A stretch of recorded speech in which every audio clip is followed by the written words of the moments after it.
Hello and welcome to CFN Media. I'm John Veneri, editor of Catholic Family News. If Pope Pius XII, who died in 1958, if Pope Pius XII had stepped into a time capsule and could be transported to 2015, and if we would walk into the average diocesan parish church for Sunday Mass, what would be his reaction? And he will raise you up on eagle's wings. He would assume that a weird liberal sect had commandeered the once Catholic building, a sect that offers a Protestant-styled liturgy and spouts bizarre teachings such as the encouragement of ecumenism and dialogue is a word not found in a single church document prior to 1962, a sect that sings insipid hymns and allows slovenly immodest dress during worship, a sect that spends vast sums of money recavating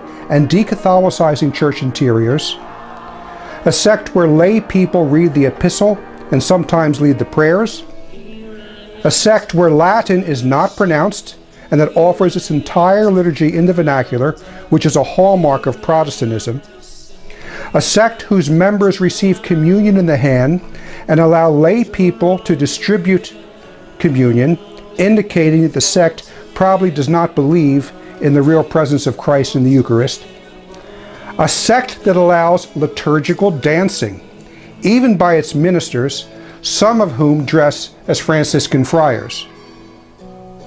Pius XII would also assume, due to the dwindling numbers, that the sect is dying. But if Pope Pius XII would now walk into St. James Church on the west end of Pittsburgh, what would he see? He would encounter a Mass that is genuinely Catholic. He would hear immutable Catholic doctrine preached as it has always been taught throughout the centuries and preached with conviction. He would encounter reverence for the Eucharist, wherein the members of the congregation kneel at the communion rail and receive only on the tongue. In short, Pius XII would feel right at home at the Mass at St. James Church, offered by the Society of St. Pius X in Pittsburgh. Now, I'm talking about St. James, of course, because on March 28, 2015, the Society of St. Pius X rededicated this former diocesan church with a solemn blessing in First Mass. More than 10 priests, a number of religious, and over 550 faithful attended the solemn rededication, and the rededication starts with 3 blessings. First, there is the blessing of the church exterior. Second, the blessing of the altar. And third, the blessing of the church interior. And this solemn blessing was immediately followed by a solemn high Mass. The Society of St. Pius X in Pittsburgh had been located in Collier, Pennsylvania. It was a school that was converted to a chapel, but there was a determination to find a more fitting setting for the true Mass and the Holy Eucharist. A handful of dedicated laymen sought to purchase a former diocesan church, but this proves difficult because the diocese places restrictions that causes alleged obstacles for the church thereafter to be used for the Latin Tridentine Mass. So anyway, in the process of this search, a local merchant in the west end of Pittsburgh suggested to the Society of St. Pius X representatives that they look to purchase St. James Church that had been sold in 2004 to become an art gallery. Father Patrick Rutledge, even before the owner of the property was approached, Father Rutledge planted miraculous medals in the corners of the building, and even though the church had not been on the market, the owner agreed to sell, and the real estate closure of the church took place on August 15th, 2014. Now, a little quick history of St. James. St. James Parish was founded in 1853, and the present church was completed in 1884. But in the years following Vatican II, the new liberal program of which set off the ongoing epidemic of church closings, St. James shut its doors in 2004 and, as we said, was sold to the art gallery owner the same year. Fast forward to 2014, After the Society of St. Pius X purchased St. James, a colossal amount of work went into revitalizing the old building. There is still work to be done, but the church is now dedicated, beautiful, and operational for public use. The Diocese of Pittsburgh had plenty to say in reaction against the Society of St. Pius X. The FSSPX is falsely denounced as outside the Church, even though they are more faithful to the perennial Catholic doctrine and practice than the present-day hierarchy, and that's not an exaggeration.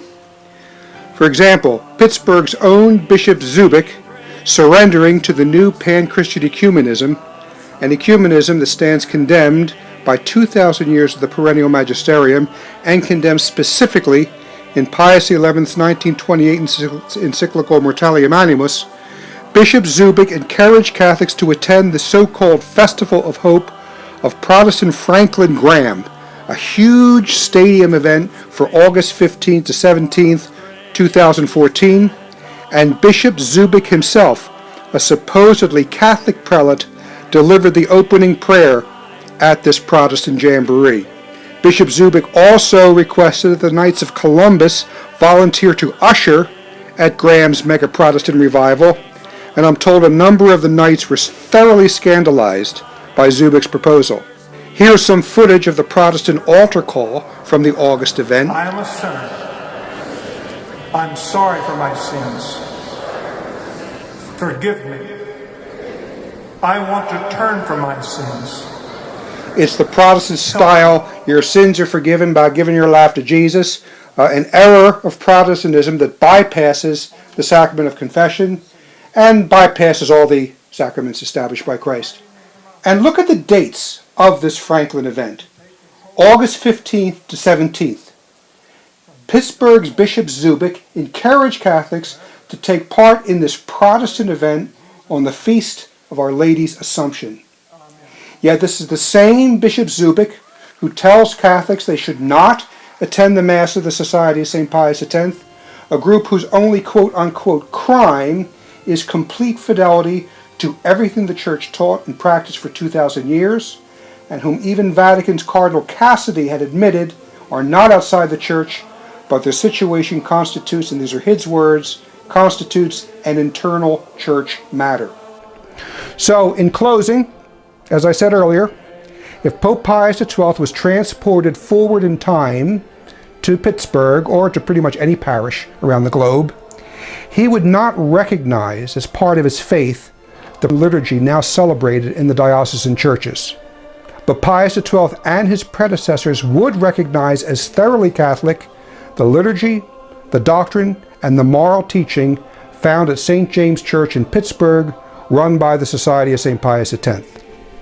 It was a privilege to attend the solemn blessing and first Mass at St. James.